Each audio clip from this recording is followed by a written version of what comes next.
Bismillahirrahmanirrahim. Assalamualaikum warahmatullahi wabarakatuh. Apa kabar teman-teman semuanya? Berjumpa lagi dengan saya di video pembelajaran yang kali ini akan kita bahas mengenai budaya organisasi dan lingkungan bisnis. Jadi sebuah perusahaan tidak terlepas dari lingkungan bisnis di sekitarnya, ya, seperti pesaing, pemasok, bahkan kalau kita lihat kondisi seperti sekarang ini, seperti adanya pandemi, banyak perusahaan yang sangat-sangat terpengaruh oleh keadaan kondisi sekarang ini, sehingga sebuah perusahaan perlu mempersiapkan hal-hal yang tak terduga seperti ini, sehingga bisa lebih eksis ke depannya. Oke, langsung saja kita masuk pada materi kita. Nah, sebelum kita membahas mengenai lingkungan bisnis atau budaya organisasi, coba kita jawab terlebih dahulu pertanyaan ini. Apa yang Anda rasakan ketika mendengar kata Google, Apple, Samsung, atau Twitter? Nah, kita lihat beberapa perusahaan ini adalah deretan perusahaan-perusahaan yang menerapkan budaya kreativitas yang sangat tinggi di dalam organisasinya.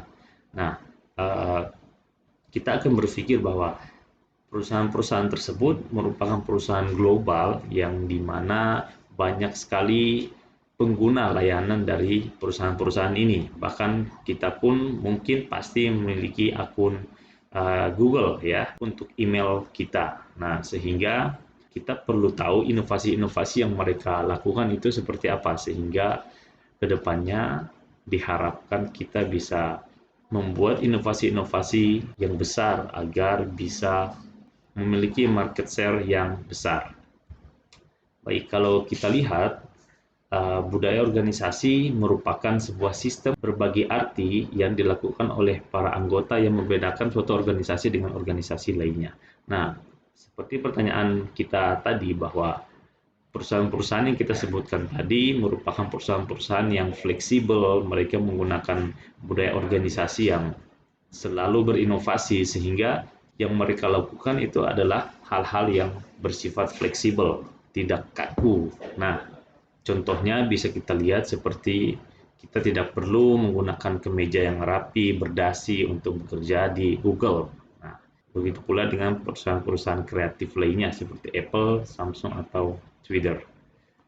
Nah, jika dilihat budaya organisasi itu biasanya ada 7 macam ya. Nah, kita bisa lihat di sini yang pertama adalah inovasi dan pengambilan risiko. Nah, ini contoh nyata dari perusahaan yang sudah saya sebutkan tadi ya, seperti Google, Apple, Samsung, dan Twitter. Itu mereka adalah budaya organisasinya lebih condong ke inovasi dan pengambilan risiko. Nah, kemudian ada yang kedua, yaitu memperhatikan detail. Nah, memperhatikan detail di sini contohnya adalah perusahaan-perusahaan yang membutuhkan ketelitian yang sangat tinggi, seperti kita contohkan mungkin perbankan ya, itu mereka harus detail, setiap transaksi itu harus jelas, harus detail dari mana, kemudian dan ditransfer kemana uang yang ada di dalam rekening tersebut. Itu merupakan salah satu contoh budaya organisasi yang menerapkan sistem memperhatikan detail. Kemudian yang ketiga adalah orientasi pada hasil. Nah, ini bisa kita contohkan mungkin pada lembaga-lembaga politik atau partai politik. Itu kan lebih mementingkan hasil yang dicapai, mungkin kemenangan atau sebagainya gitu ya. Tidak memperhatikan prosesnya bagaimana, apakah dijalankan dengan baik, dengan jujur atau tidak. Ya, itu mungkin budaya-budaya yang ada di partai politik. Nah, kemudian yang selanjutnya adalah orientasi pada orang. Ini biasanya lebih ke lembaga-lembaga sosial, LSM atau filantropi ya. Lebih banyak menekankan pada bagaimana perusahaan bisa bermanfaat bagi yang lain gitu ya. Lebih ke arah situ. Kemudian yang selanjutnya adalah orientasi pada tim. Nah, ini seperti kita lihat organisasi atau perusahaan-perusahaan klub sepak bola misalkan. Itu kan lebih menekankan pada kolektivitas tim, bukan individu yang hebat saja ya. Sehingga pembagian peran di dalam sebuah tim itu sangat jelas ya. Siapa melakukan apa, dan seorang pekerja di dalam anggota tim tidak harus melakukan semua hal, cukup dibagi tugasnya masing-masing. Kemudian ada keagresifan. Nah, keagresifan ini seperti perusahaan-perusahaan baru seperti jual beli online, kita kenal ada Shopee, Tokopedia, kemudian ada Bukalapak. Itu merupakan salah satu contoh perusahaan-perusahaan yang menerapkan budaya organisasi keagresifan karena mereka selalu promosi di mana-mana. Ketika misalkan kita nonton YouTube, kadang mereka melakukan promosi atau kita lihat mungkin iklannya di TV itu selalu ada gitu ya. Itu biasanya organisasi-organisasi yang agresif. Nah, kemudian yang terakhir adalah budaya stabilitas atau budaya yang dimana di dalam sebuah organisasi tersebut itu menekankan lebih banyak pada kestabilan ya, kestabilan pertumbuhan, kestabilan kondisi internal ya. Jadi tidak banyak konflik di dalamnya. Itu biasanya kita contohkan mungkin seperti universitas itu biasanya menerapkan budaya organisasi ini. Nah, jadi setiap perusahaan itu memiliki budaya organisasi yang bisa dilihat oleh orang lain, dan jika kita melihat perusahaan tersebut, kita akan terfikirkan bahwa organisasi tersebut memiliki budaya organisasi yang ini. Misalkan kita contohkan di UMY itu dikenal dengan unggul dan islami. Nah, jadi budaya organisasi di UMY itu sendiri ada 7 yang disingkat menjadi Islamic. Jadi huruf I-nya itu adalah integrity atau integritas, di mana seluruh sivitas akademika di UMY itu harus memiliki integritas ya, baik dosen, mahasiswa, karyawan, itu seluruhnya harus memiliki integritas yang tinggi. Kemudian ada S-nya itu adalah sustainability, kemudian L-nya ada leading, dan A-nya itu adalah accountability atau accountable, kemudian M-nya itu ada modern, dan I-nya yang kedua ada innovation, dan yang terakhir adalah komitmen. Nah, itu budaya-budaya organisasi yang dibangun oleh UMY dan diharapkan para sivitas akademika itu memahami akan budaya tersebut sehingga bisa diterapkan dalam kehidupan sehari-hari. Nah, di UMY juga kita ada yang namanya pedoman hidup Islamik warga kampus. Nah, jadi itu diintegrasikan dengan budaya Al-Islam dan Kemuhammadiyahan yang merupakan ciri dari UMY ya. Jadi budaya organisasi yang dibangun oleh UMY mungkin bisa disingkat menjadi unggul dan islami, muda dan mendunia.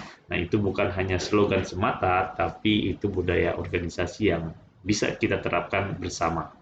Nah, kemudian bagaimana seseorang atau karyawan baru menyesuaikan budaya organisasi di dalam sebuah organisasi, karena orang tersebut misalkan adalah seorang pekerja baru dan baru masuk untuk bekerja di sebuah perusahaan. Nah, kita lihat di sini sebelum kedatangan biasanya kita atau seseorang itu harus melihat terlebih dahulu calon tempat kerja yang ingin dia berkarir di situ. Nah, sebelum kedatangan kita melihat bahwa perusahaan itu apakah perusahaan yang bagus, yang sesuai dengan nilai-nilai yang dianut oleh para pekerja tersebut. Nah, kemudian setelah mengetahui dan merasa cocok dengan perusahaan tersebut, karyawan tersebut bisa melamar pekerjaan dan melakukan pertemuan, artinya mengenal orang-orang di dalamnya, mengenal budaya di dalamnya, kemudian karyawan tersebut bisa bermetamorfosis dengan anggota organisasi, kemudian dengan pekerjaan-pekerjaan yang ada di dalam perusahaan tersebut. Nah, dari hasil metamorfosis ini, karyawan akan merasakan, misalkan kalau dia merasa puas terhadap pekerjaannya, terhadap budaya organisasinya, maka produktivitasnya akan naik dan komitmennya juga mungkin akan naik, dan tingkat perputaran atau intensi untuk keluar dari organisasi akan menurun. Nah, begitu pula sebaliknya, jika karyawan tersebut merasa bahwa budaya yang ada di dalam sebuah perusahaan tidak cocok dengan nilai-nilainya, maka kemungkinan dia kurang berkomitmen terhadap perusahaan tersebut atau produktivitasnya malah rendah, bermalas-malasan dalam bekerja, dan dia juga akan berpikir bahwa kapan saya akan keluar dari perusahaan ini gitu ya. Istilahnya orang tidak betah di dalam perusahaan tersebut karena mungkin tadi itu budaya organisasi yang ada di dalam perusahaan tersebut tidak cocok atau tidak sesuai dengan nilai-nilai yang dianut oleh karyawan tersebut. Nah, selanjutnya kita lihat di sini perusahaan itu memiliki lingkungan yang harus diperhatikan oleh perusahaan, ya. Ada kita bagi menjadi lingkungan eksternal dan lingkungan internal.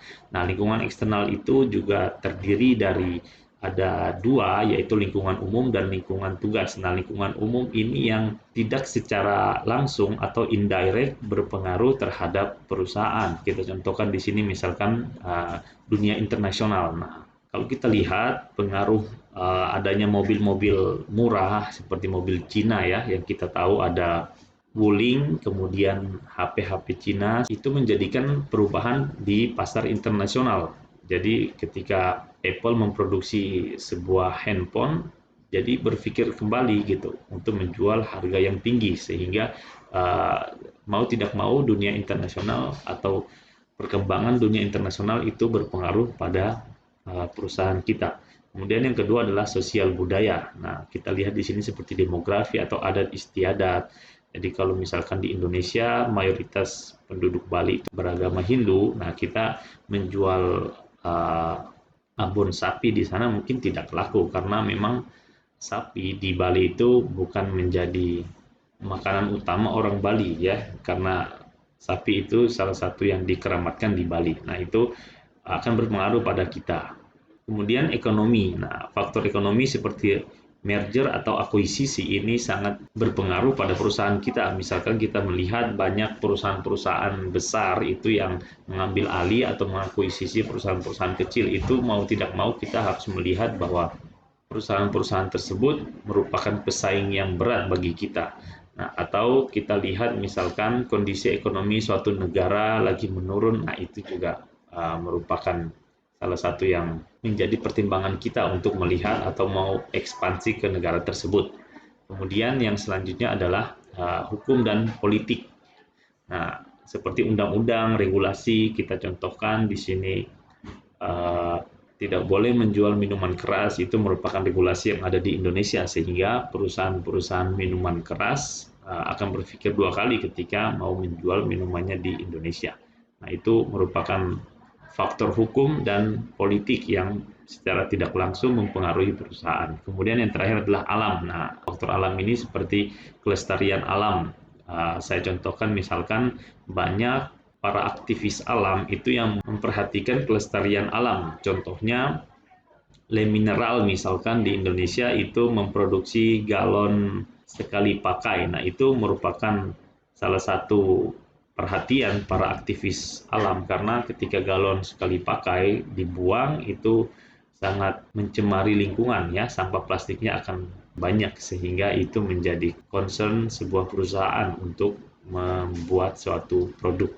Nah, kemudian ada lingkungan tugas, ya. Dari lingkungan eksternal ada lingkungan umum yang secara tidak langsung berpengaruh terhadap perusahaan, dan ada lingkungan tugas yang secara langsung atau secara direct mempengaruhi perusahaan. Yang pertama adalah pesaing. Ya, jelas, ya, kita jangan hanya melihat diri kita sendiri yang bagus, tapi kita harus melihat juga pesaing kita sudah sampai di mana. Jangan sampai nanti kita ada namanya miopia, ya, atau rabun jauh. Kita melihat diri kita sudah hebat tapi kita tidak tahu orang di luar itu sudah lebih besar, ya, sudah lebih hebat daripada kita. Nah, tentunya pesaing sangat berpengaruh pada kelangsungan hidup sebuah perusahaan.